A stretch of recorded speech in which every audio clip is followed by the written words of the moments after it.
I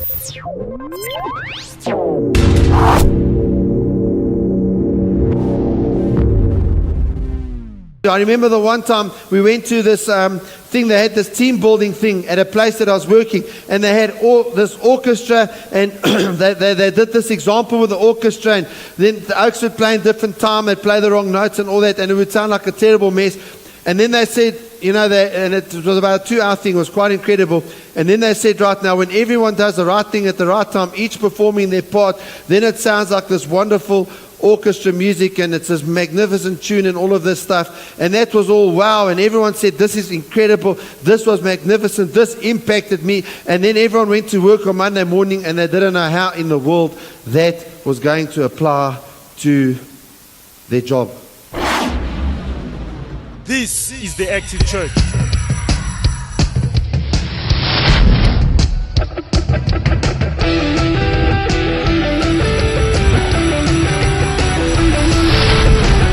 To God be the glory. Discover how God's dream fits into your life, and then do whatever it takes to conquer. And what is God's dream for our church? For everyone to be saved, for no one to perish. That no one would die. That no one would go to hell. That's the Lord's dream for the church. That everyone would end up in heaven. And the point of departure for the dream of God for the church is you and me. We're the ones who are going to make it happen. God has chosen to do this through us. It is through us that this is going to happen. And so God has given us a great commandment. And the great commandment is, love the Lord your God with all your heart, with all your soul, with all your mind, and with all your strength. In other words, love God with everything that you've got, and love your neighbor as you love yourself. In other words, the command of God is that you love God and that you love people. That's His command. Some of you are saying, yeah, but I know how to love. I know how to love. I'm so smooth. I just love. When that girl comes into my presence, I use my words to show her my love. Get it? That ain't love. That be manipulation. That be using your words to get your own way.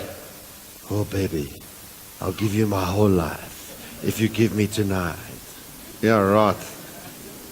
Yeah, right. I'm yours forever. I remember, I don't know if they still do it, but people used to make these pillows on Valentine's Day. Put their photo on the pillow, give it to the person and say, I'm yours forever. Forever. Forever lasts 2 weeks or 3 months. We're talking real love. When God talks love, He talks real love. And how do we love people? By fulfilling the Great Commission. Go. How do you fulfill the Great Commission? Make disciples. How many of you know it's not easy to make a disciple? They're full of nonsense. At first they all fake it and they're all perfect. Somewhere between 3 to 9 months, same time it takes to have a baby. The real them comes out. That's if they're still there. That's if they're not making an excuse. I can't come to church, doing the washing. Best part of discipleship is other people start hearing the excuses you've been hearing. Why can't you come to church? I'm washing the car. No, I had to go to the shop, I had to. I'm telling you, the world was going to end if I never went to the shop. You understand? I'm telling you, no. Go and make disciples. Yeah, all their twak. Yeah, all the excuses. Yeah, all their tosh.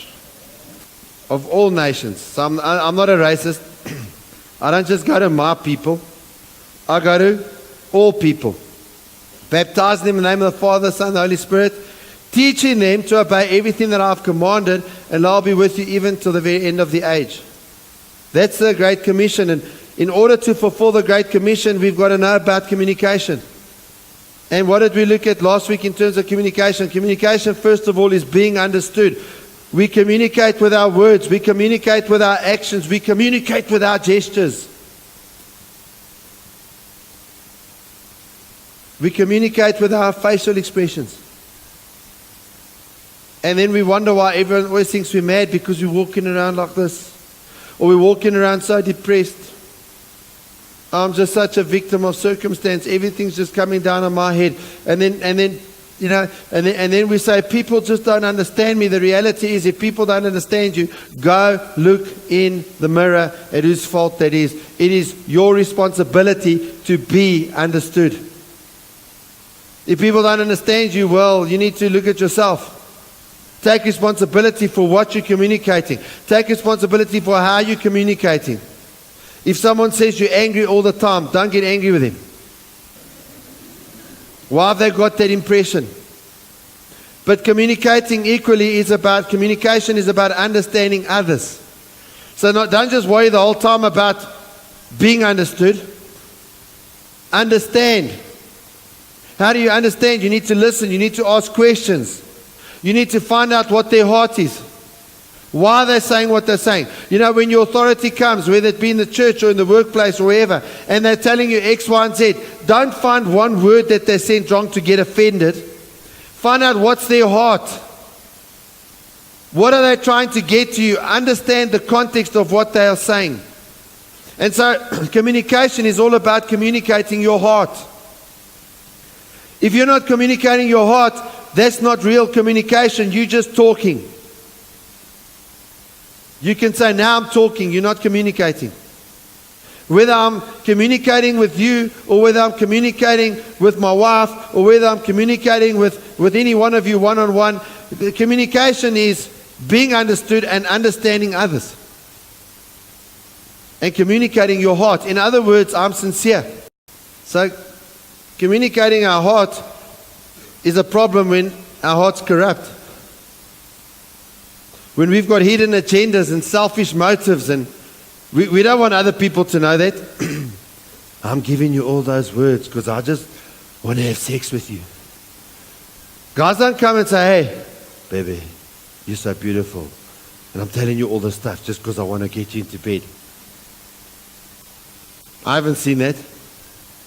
If that works for the woman, okay, maybe on the corner. How much? $50. Okay. That's the only place that works. You understand what I'm saying? Doesn't work anywhere else. All right? And lack of communication is caused by pride and sin and assumption and presumption. So I'm full of pride. So you must just understand me. You must understand, and don't understand what I say. Understand my heart, okay? How am I supposed to understand your heart? I don't see into your heart. God does. I'm not God. In fact, I say, I'm not God.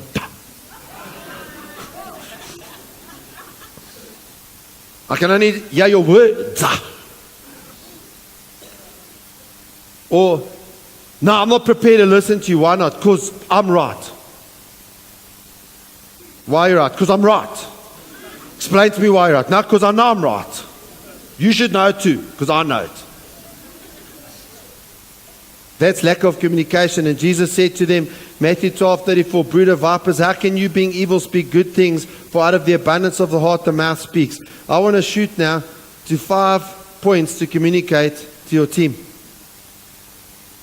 5 points to communicate to your team. We're going to go through this over the next few weeks. I'm just going to give you them all now quickly, and then we're going to go through the first one. The first point that you need to communicate to your team is belief. Belief. And belief is all about expectation. Tell them what you expect of them. The second one is opportunity. Give them an opportunity to perform. All right, too often we say, you know, if you want something done right, do it yourself. That you're not going to build a team that way. You got to give them an opportunity to perform. And then when you've given them the opportunity, the third thing you got to communicate to your team is accountability. Okay, so how did this go? You had the opportunity. You had the opportunity. So how did this go? We need to tell our teams where they are, how they're getting along.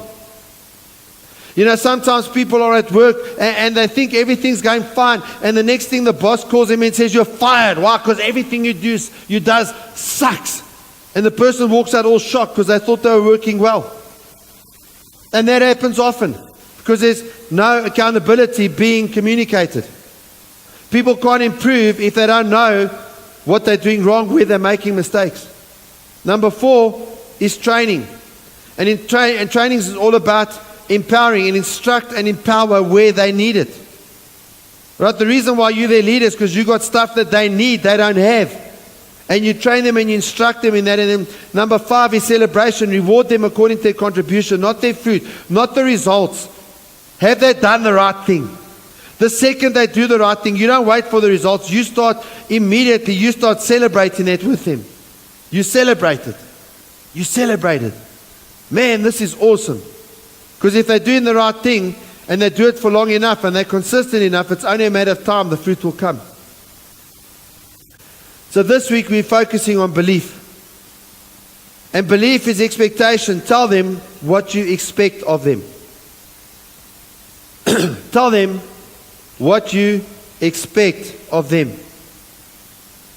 You can't get upset with people if they're not doing what you expect them to do if you haven't told them what you expect. And this is where you tell them how they fit into the game plan. Tell them what they need to do. Give them specific stuff. You know, one of the things that we make mistakes of often in the church is that we preach these sermons and it's, oh, da, da, da, da, you know, like the advert for A Factor. And we tell them all this stuff and they walk out all rah, rah, but they don't know how do I fit in? What must I do? What must I do? I remember the one time we went to this thing, they had this team building thing at a place that I was working, and they had this orchestra, and they did this example with the orchestra, and then the Oaks would play in different time, they'd play the wrong notes and all that, and it would sound like a terrible mess. And then they said, you know, and it was about a 2-hour thing, it was quite incredible. And then they said, right now, when everyone does the right thing at the right time, each performing their part, then it sounds like this wonderful orchestra music, and it's this magnificent tune and all of this stuff. And that was all wow. And everyone said, this is incredible. This was magnificent. This impacted me. And then everyone went to work on Monday morning, and they didn't know how in the world that was going to apply to their job. It doesn't help to go rah, rah. You know, you need to tell them what they should do. And you need to believe in them. Believe in your spouse. You need to believe in your children. You need to have faith in your disciples. You need to have faith in your neighborhood. Don't just complain about your hood. Have faith in it. Believe. And you need to have faith in your nation. It doesn't help when we all go around and we complain about South Africa and talk about what a mess it is. Have faith in your nation. And faith is believing in that which you do not see. You don't know that? Go and read the whole of Hebrews chapter 11. Faith is all about believing in that which you do not see. And with faith comes expectation. You only expect from people you have faith in. If you don't have faith in people, your expectation of them will be low. And so don't judge by what you see. Judge by what you believe. Judge by what the Word says about that person. Judge by what the Holy Spirit speaks to you in your heart about that person. That means you need to be praying. Judge by what you believe, not what you see. And discuss your expectations. In fact, Pastor Bert speaks about the fact that he discusses his expectations with his kids. They have 4 services on a Sunday morning at Centurion. And he expects, so for instance, they'll go to the one service, and at the first service they'll look after children's church. They'll go and teach children. At the second service, he expects them to help with the parking. At the third service, he expects them to help in the tuck shop. And then at the fourth service, he expects them, for instance, to sit in the service and receive. He never sets his expectation that low that he says, well, how are we going to church? No, there's no such thing. You're either dead or you're going to church. That's it. He says, I have faith in you, and the faith that I have in you says that if you eat my food and you live under my roof, you will go to church and serve in church. If you don't want to eat and you want to sleep in the rain, that's fine. Then they don't have to go to church. But if you're going to eat my food and live in my house, you're going to church. Sunday's church. By the end of Sunday, you'll have been in so many services that you'll look like a church. And he says, you may hate me now, but you'll love me later. It's the same as with going to school. You don't ask your kid, so do you feel like going to school today? Oh no, I think I might catch a cold. Oh, okay, my baby, stay home. You don't do that. Get up. Unless you're 3 steps away from intensive care, you're going to school. Alright? You expect high stuff of them because you're teaching them discipline. Even with your disciples, place your expectation up there. That's why even with the congregation, we don't preach down there. We preach with a high level of expectation. We expect stuff of you. Alright, so in other words, Charles, come here. Charles comes, come. Don't stand there. Charles comes and he says, I'm in trouble. My precious isn't precious anymore. I don't go, oh Charles, that's so terrible. Oh no, yo, that's bad, eh? That's bad. But my life was fun now. My life's even fun. I can't even imagine your life. My life's just like so messed up now. Oh no, Charles. Come on, bud.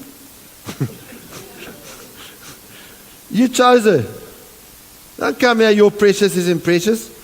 She's just as precious as you ever were. In Jesus' name, Lord, teach us man to be what a husband is and let him be a man in her life.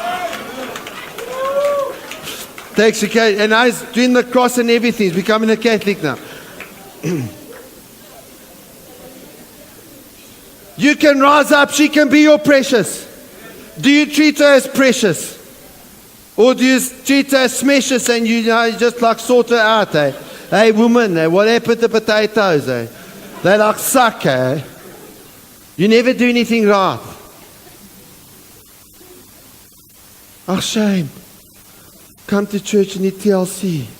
The church must meet all my needs. Oh, I don't get fed in this church. When people say that, I say, I'm fed up. You're so full, you're vomiting. You just get fed every week and then you just...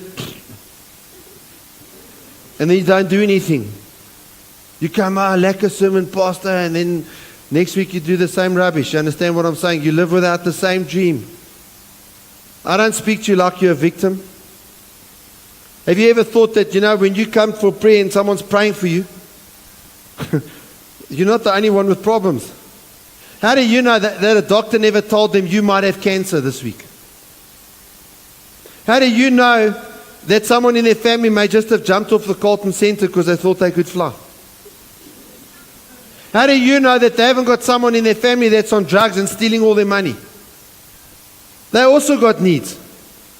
But some people, even though they've got needs, they reach out and they're praying for others. And guess what? God works through that.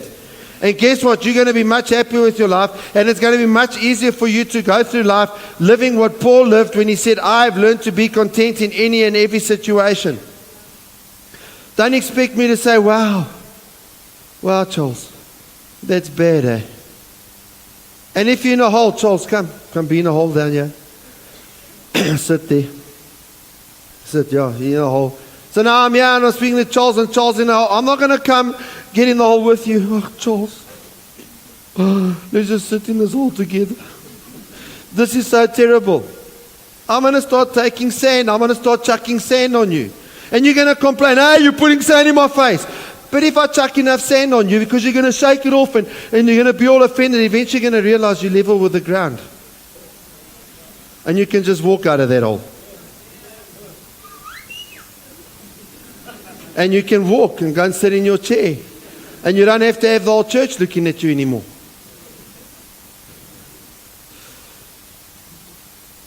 If you don't believe in your children, the drug dealer will. If you don't believe in your children, the pimp will. If you don't believe in your spouse, another man or woman will. Oh, yes. If you don't believe in your disciples, someone else will. If you don't believe in your country, South Africa, someone else will. And let me tell you, the Muslims believe in South Africa. That's why they want to take it over. That's why they're taking over all the shops. They want to take it over. You laugh, but it's serious, eh? Do you know that it's a worldwide plan? That's why they come here with money. They come here with 40, 50, 100,000 rand to buy a spaza shop. Where do you think they get the money from? They come from Pakistan or somewhere like that. They're dirt poor there. Suddenly they got 100,000 rand to come buy a shop in South Africa. How does that happen? Someone gives it to them for what? To take over. If you don't believe in them, someone else will, and they'll believe in them for the worse. Think about your marriage. You know what the problem is with marriage today is that people treat it like a business deal. And what is a business deal? Two parties come together and it's convenient for both of them and it suits both of them, and then they talk about it's a win-win. It's an arrangement of convenience, and people treat marriage like it's a business deal. Marriage isn't like that. It's a blood covenant. And where there's a blood covenant, there's death. It's real love. You marry that person and you give your all to them. You give everything to them. You lay down your life for your spouse. And marriage is a good place to learn how to love.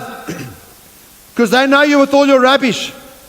And I know you like people to think you haven't got rubbish, but you got tons of rubbish. Just get married. You find out how much rubbish you got. Your spouse will tell you. They will tell you. Man or woman, you don't want to find out what rubbish you are, don't get married. But then don't have sex either. You only have sex in marriage with a person who knows all your rubbish. And then as you learn to love your spouse, now you love your children. And as you love your children, now you love your disciples. And as you love your disciples, now you love your colleagues at school, at work, and at university. As you love your spouse, now you love your nation. Now, as you love your nation, now you love your enemies. What? Yeah. Now you love your enemies. Tell the person next to you, enemy. You love your enemy. Okay, that's what Jesus said, didn't he? Love your enemies and pray for those who persecute you. And believe in a nation where we lay down our lives for one another. Testing human genome purity. 63% pure. 75% pure. 85% pure. 99% pure.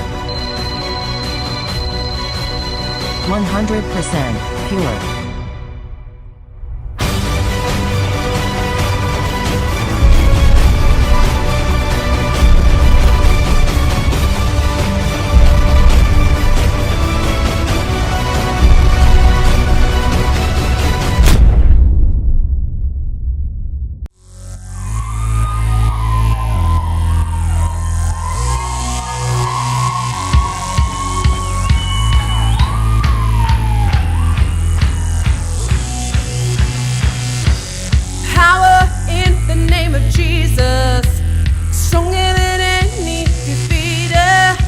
So we lift your name up higher, magnify you, our desire. Larger than life, you are greater. There's no